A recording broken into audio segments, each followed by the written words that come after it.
right, on today's Art of Accountability segment, I said earlier, hey, sometimes I miss prison. Here's the thing. I wanted to talk a bit today.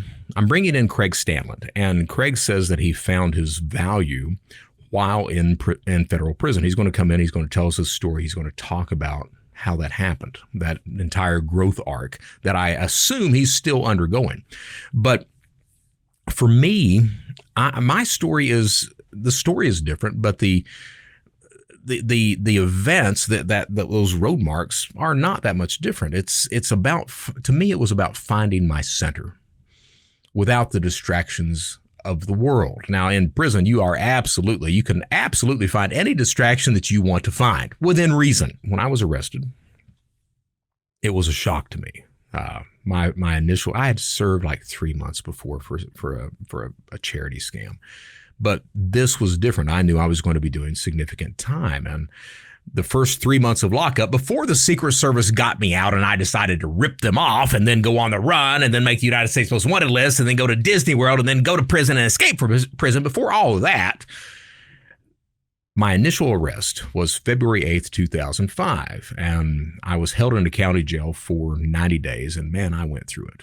I mean, I was this guy that was crying all the time. I guess they fingerprinted me like 40, 60 times, some shit like that. It was like 2 to 3 times a day that I had new charges coming in, and they were taking me out every single time you get a new charge. They call your name over the intercom, and you march your ass down to the front, and they fingerprint you, and it was 2 to 3 times a day. Because I had a lot of charges, and I was, constantly in tears, crying, just distraught. I went through it. And it wasn't until I went to, after I ripped off the Secret Service, got caught, and they locked me away, and they weren't about to let me out on any bond or anything like that.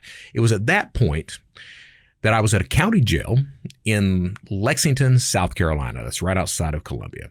And there was this guy that he had served like 20 some years. He was coming down. That's what you call it when you've been at that, the penitentiary, and you're about to get out, and you've got to do whatever bullshit, jump through whatever hoops you've got to jump through in order to get out. He had some pending charges that he was just going to court and they were going to dismiss, but he had served over 20 years.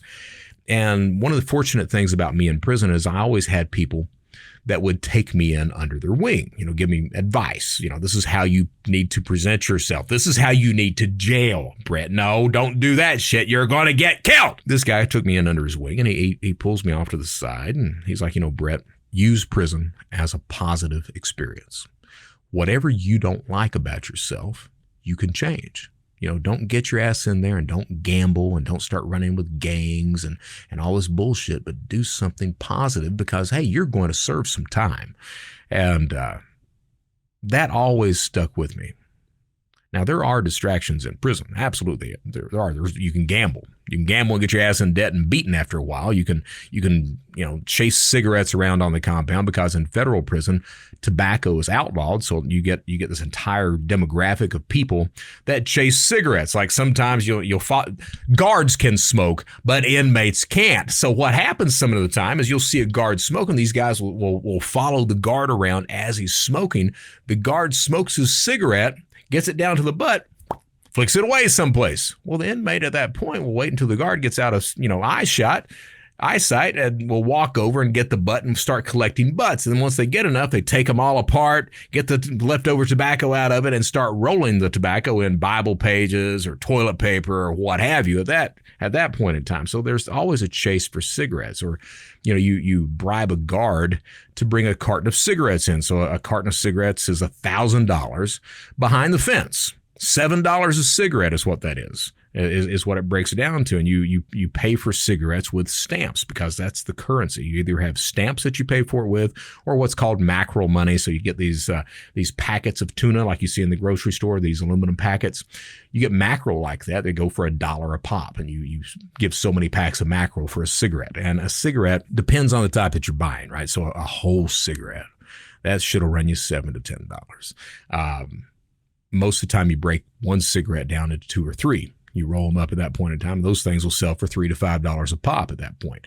The reason that's trouble is because, Drugs in prison, yeah, you can get them, but why are you going to worry about drugs if you make as much or more money with just tobacco? The only person that's really going to get in trouble is the guard that's bringing in the shit to you. All right. So there's a huge tobacco trade in there. You get a lot of people that go into debt for this stuff. A lot of people, they really want their cigarettes.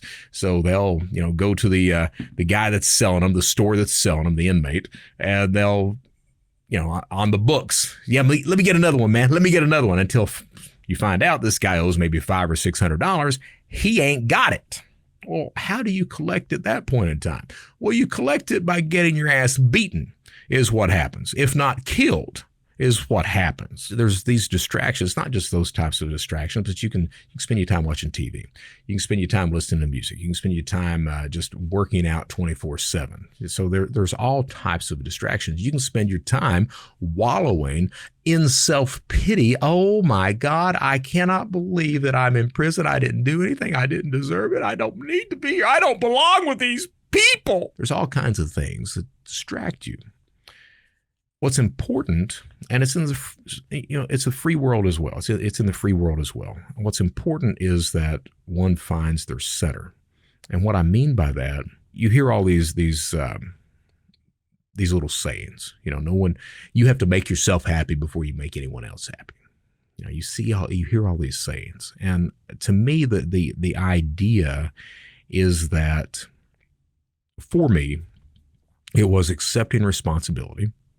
It was putting a lot of thought into who I was, what I had done, how I'd gotten there. And there was some self-pity in there too. I mean, it absolutely starts out with that. But I think the idea being is that, hey, yeah, it's okay to start with self-pity, but at some point you've got to decide that you're going to act and do something. And I think in order to act and do something, you have to be centered in that.